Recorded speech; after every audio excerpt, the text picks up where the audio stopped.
Hello everyone, कैसे हैं आप सभी लोग। उम्मीद है आप सब अच्छे होंगे। तो देखो यार, क्लास में थोड़ा लेट हो गया स्टार्ट होने में, क्योंकि मैंने एक माइक मंगाया था जो लेट आया काफ़ी ज़्यादा, और लेट आने के बाद भी वो ख़राब आया, तो इसकी वजह से मुझे वो रिप्लेसमेंट में डालना पड़ा। और अब बिना माइक के ही मैं बना रहा हूँ, क्योंकि यार मुझे लगता है कि ज़्यादा लेट करना नहीं चाहिए, क्योंकि काफ़ी लोग मुझे मैसेज कर रहे हैं कि भाई स्टार्ट करो, तो स्टार्ट कर ही देते हैं।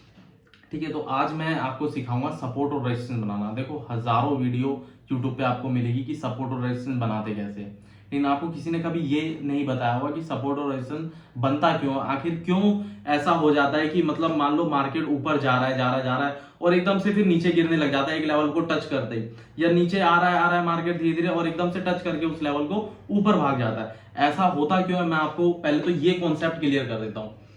देखो यहाँ पर स्क्रीन पे देखो, देखो ये स्ट्राइक प्राइस है जो मैं लाइन खींच रहा हूँ ना, इसको समझो स्ट्राइक प्राइस। देखो, कहीं बड़ी लाइन है, कहीं छोटी लाइन है, कहीं बड़ी लाइन है, फिर एकदम से बड़ी लाइन है, फिर कहीं नीचे छोटी छोटी, फिर एकदम से बड़ी लाइन है। अब देखो, ऑप्शन सेलर को समझना बहुत ज्यादा जरूरी है। ठीक है, अब मेरी एक बात ध्यान से ये इसको ना बारीकी से समझने की कोशिश करना। ठीक है, थोड़ा सा मुश्किल हो जाएगा, लेकिन अगर एक बार आप समझ गए तो आप बहुत अच्छे से सपोर्ट और रेजिस्टेंस को ट्रेड करने लगोगे। अगली वीडियो में मैं आपको ये भी बताऊंगा कि सपोर्ट और रेजिस्टेंस को ट्रेड कैसे करना है एकदम परफेक्टली। ठीक है, जिससे आपका स्टॉप लॉस है ना बहुत कम हिट होगा और लगभग ना के बराबर ही हिट होगा। ठीक है, तो मैं आपको बताता हूँ। देखो, ये स्ट्राइक प्राइस है। अब देखो, जैसे हम कुछ भी स्ट्राइक प्राइस खरीदते हैं, जैसे कि मान लो मार्केट 44,000 चल रहा है, तो और दिन फ्राइडे का है, तो हमें लगता है कि मार्केट 200-250 पॉइंट ऊपर जाएगा, तो हम 100 पॉइंट ऊपर खरीद लेते हैं, या एट द मनी खरीद लेते हैं, या आउट ऑफ द मनी ज्यादा से ज्यादा 100 पॉइंट हम खरीद लेते हैं, और इतना ही खरीदना भी चाहिए। ये भी डिस्कस करेंगे हम अगली वीडियो में। ठीक है, तो ऑप्शन सेलर जो है वो भी इसी तरीके से सोचता है। ठीक है, वो सोचता ये है कि मेरा नुकसान भी ना हो। ठीक है, और मार्केट में अगर कुछ ना हुआ तो भी मुझे प्रॉफिट हो। टाइम डीके, थीटा डीके के बारे में तो आपने सुना ही होगा।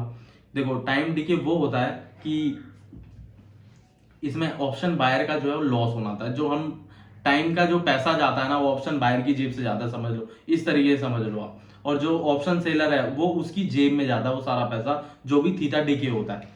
ठीक है, तो वो देखता है कि यार ये जो एक लेवल है यहाँ पर, वो ऑप्शन चेन भी बहुत देखते हैं ऑप्शन सेलर, पहली बात तो। ठीक है, तो वो ये देखता है कि यहाँ पर यार बहुत ज्यादा क्वांटिटी लोग सेल करके बैठे हुए हैं, तो इसका मतलब मार्केट यहाँ से ऊपर नहीं जाने वाली। ठीक, फिर वो नीचे देखता है तो नीचे की तरफ भी दिखता है उसको कि यार नीचे भी बहुत ज्यादा क्वांटिटी सेल हुई पड़ी है, तो मार्केट इससे नीचे भी नहीं जाने वाली।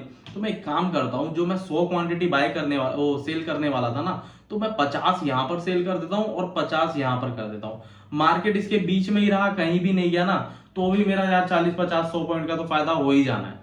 ठीक है, क्योंकि टाइम डिके हो जाएगा, सिंपल सी बात है। और या फिर एक साइड निकल भी गया तो मेरी दूसरी पोजीशन जो मैंने हैच कर रखी है, दूसरे में तो प्रॉफिट हो ही रहा होगा मुझे अच्छा खासा। एक में लॉस हो रहा होगा, दूसरे में प्रॉफिट हो रहा होगा। और प्रॉफिट क्या, जो जिसमें लॉस हो रहा होगा उसमें लॉस भी कम हो रहा होगा, क्योंकि यहां से अगर मार्केट यहां तक जो जाएगा ना, ये तो ये जो जर्नी होगी पूरी, इसमें टाइम लगेगा। और टाइम का पैसा कौन देगा, ऑप्शन बायर की जेब से जाएगा वो पैसा। तो एक तरीके से देखा जाए तो उसको दोनों में फायदा ही हो रहा होगा, मतलब थोड़ा कम लॉस हो रहा होगा एक में। जैसे ऑप्शन बायर अगर करे ये चीज, तो उसका तो दोनों में भर भर के लॉस होगा, लेकिन ऑप्शन सेलर का थोड़ा कम लॉस होगा।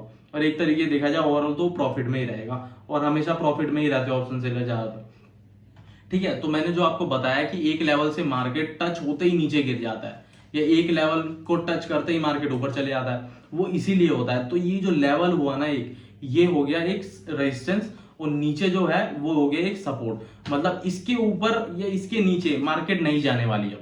ठीक है, तो मैं पहले तो आपको डेली चार्ट फ्रेम पे दिखाने वाला हूं कि इसको एनालाइज कैसे करेंगे, इसको पकड़ेंगे कैसे हम। ठीक है, तो अब यहां देखो, मार्केट देखो, अपना जो बैंक निफ्टी है या कोई भी इंडेक्स है, वो हमेशा एक पैटर्न में चलता है। ठीक है, एक हमेशा वो कुछ ना कुछ पैटर्न बनाएगा।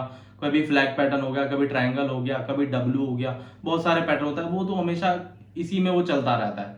ठीक है, तो जो ऑप्शन सेलर जो है वो स्टॉप लॉस भी उसी तरीके से लगाता है। अब यहां देखो, मार्केट नीचे गिरी, ठीक, और फिर यहां से बाउंस। ठीक है, अब यहां देखो, एक ये लेवल बन गया उनके लिए, ऑप्शन सेलर्स के लिए। दिखा देता हूं मैं एकदम ये क्लीन करके ठीक से। देखो, यहां से यहां पर मार्केट गिरी और यहां से दोबारा आ गई, तो यहां पर देखो नई एंट्रीज चालू हुई। ठीक है, क्योंकि कंसोलिडेट हो गया ये, थोड़ी देर यहां पर ऐसे ऐसे कंसोलिडेट हो गया, तो यहां पर नई एंट्री चालू हो गई। एक लेवल बन गया इनके लिए ये, दूसरा लेवल बन गया ये। ठीक है, यहाँ पर दो लोग आए, दो ऑप्शन सेलर आए। दोनों ने ये सोचा कि अगर मार्केट इसके नीचे जाएगा तो मेरा प्रॉफिट, और दूसरा कहता है इसके ऊपर जाएगा तो मेरा प्रॉफिट। एक काम करता हूं, मैं दोनों को बेच देता हूँ। ठीक है, वो दोनों को बेच देगा। अब मार्केट देखो, 1 2 3 4 5 और 6 दिन मार्केट यहीं रह गया, कहीं नहीं गया। तो जो टाइम डीके का पैसा है वो उसको मिल गया। और आज है 7वां दिन, देखो आज ब्रेकआउट आया और ऊपर गया मार्केट। देखो ब्रेकआउट में हमेशा अच्छी मूवमेंट क्यों मिलती है, इस चीज को समझो। अच्छी मूवमेंट इसलिए मिलती है क्योंकि हमेशा ऊपर या नीचे जो है वो ऐसे लगे होते हैं ऑप्शन सेलर्स के और ऑप्शन बायर्स के भी, जो थोड़ा लॉन्ग करके चलते हैं उनके। तो ये जो लॉन्ग करने वाले ना, इनको एक बार ध्यान से देखो। यहाँ पर एक ये रेजिस्टेंस बना लिया इन्होंने यहाँ पर, और एक सपोर्ट बना लिया। ठीक है, अब जो ऊपर के लिए जिसने सोचा कि यहाँ से ऊपर जाएगा तो मेरा फायदा होगा, उसने क्या ऐसे लगा लिया इसके लो का।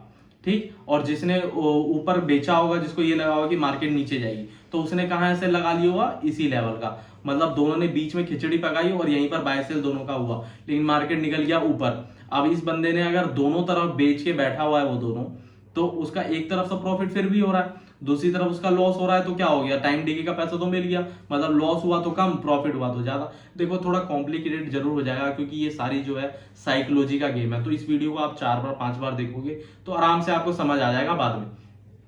ठीक है, यूट्यूब पे वीडियो रहने वाली है, कहीं तो जाएगी नहीं, तो आप आराम से भी बाद में भी देख लेना। तो ये एक लेवल बन गया इनके लिए, ये एसएल का एक लेवल बना के चलते हैं हमेशा। अब यहाँ पर देखो, जैसे कि ये एक फ्लैग पैटर्न बना था यहाँ पर, ये देखो।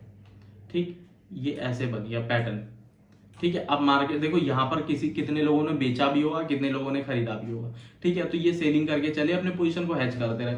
यहाँ पर जब तक मार्केट रहा तब तक तो इन्होंने कमाया ही भाई, है ना, जब तक, क्योंकि इनको टाइम डिके का पैसा मिल रहा है तो ये आराम से कमा रहे हैं। जैसे ही मार्केट ने ब्रेकआउट दिया तो यहाँ पर देखो, जिन्होंने यहाँ पर कॉल बेच रखी थी, जिनको लग रहा था कि मार्केट नीचे जाएगी, वो अपनी पोजीशन छोड़ के भागा, और देखो तुरंत मार्केट ऊपर। ठीक है, क्योंकि स्टॉप लॉस हिट हुआ और भारी क्वांटिटी निकली यहां से, तो मार्केट ऊपर सीधा। ठीक है, अगर सेम ये नीचे के लिए हुआ था तो ये नीचे आता, और नीचे आता कहां तक, इस लेवल तक। क्यों, क्योंकि यही वो लेवल है जहां पर ये कंसोलिडेट, जहां पर सबसे ज्यादा हुआ था। ठीक है, और स्टॉप लॉस यहां पर लगे हुए लोगों के।